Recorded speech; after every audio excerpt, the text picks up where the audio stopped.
Hello, my lord. It's good to see you. Thanks for joining us on the programme. Thank you very much. This morning. Tell us about the inquiry. Well, we receive a lot of evidence and we can see it in the news about the amount of stress and the amount of problems that the current Ofsted inspection system creates. It's punitive when it should be supportive. And we want to see more consistency around that inspection so that parents and children themselves have a system that really works for them. What's the state of affairs when a teacher is so concerned about her Ofsted report that she takes her own life?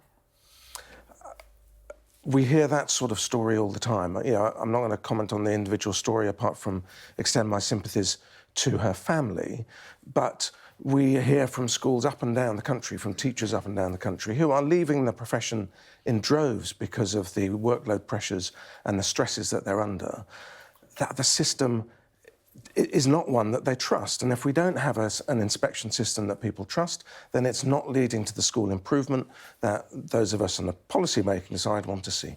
Of course, you're going to look at all options and possibilities, hoping to report in November of this year. What sort of things are you looking at? How can the system be improved? Well, it's easy when you're wrapped up in the system here in England to think that it's the only way that you can inspect schools. And it's important that we do have some external inspection, I think, and it's important that schools are accountable. But we can look around the world at other systems and what they do. You know, we had a look at a whole bunch of comparative jurisdictions around the world, and already we can see there is no other country, for example, that has a single word judgment to sum up the inspection.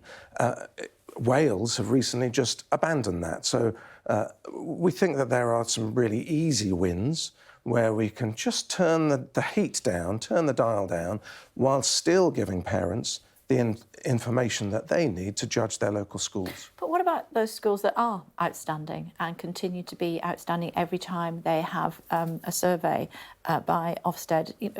What are you going to do about that? Well, those outstanding schools will continue to be outstanding. They like that one word, so they can put it on a banner on the railings in front of the school. And I think there's a problem with that. I think it's problematic if we start to have the whole system geared around how are we going to do with our Ofsted. You know, it's skewing the system as it stands. We should be having teachers focused on what's best for the kids coming through the door, for the communities that they're in. And when they're doing that really well, they don't need a great big banner on the school gate saying that they're outstanding. The parents in that community talk to each other. They will know that the school is doing well.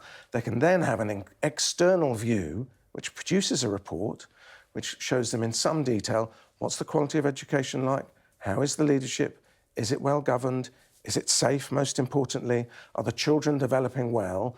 And you need to see the range of measures in order to be able to form a really good independent judgment. And, my lord, what do you say to those who say, you're just being a bit woke? I would say, yeah, that's just, it's slightly ridiculous, frankly.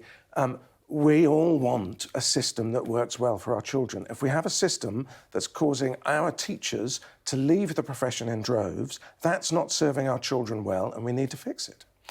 You're reporting in November. Who are you talking to in the meantime? We have a really good group of advisory industry leaders, members of the Educational Union. We're surveying teachers, so we're talking to teachers, we're receiving evidence, we want to hear from people, see what their experience is, see what they think could be done to improve it, and then we'll produce our recommendations. And how do they do that? They can get in touch with us. We've got a website, but if they go onto the National Education Union, they'll be able to find the website. Fantastic. Will you come and talk to us once you've got the report? I'd love to. Look forward to seeing you then, my lord. Thank you.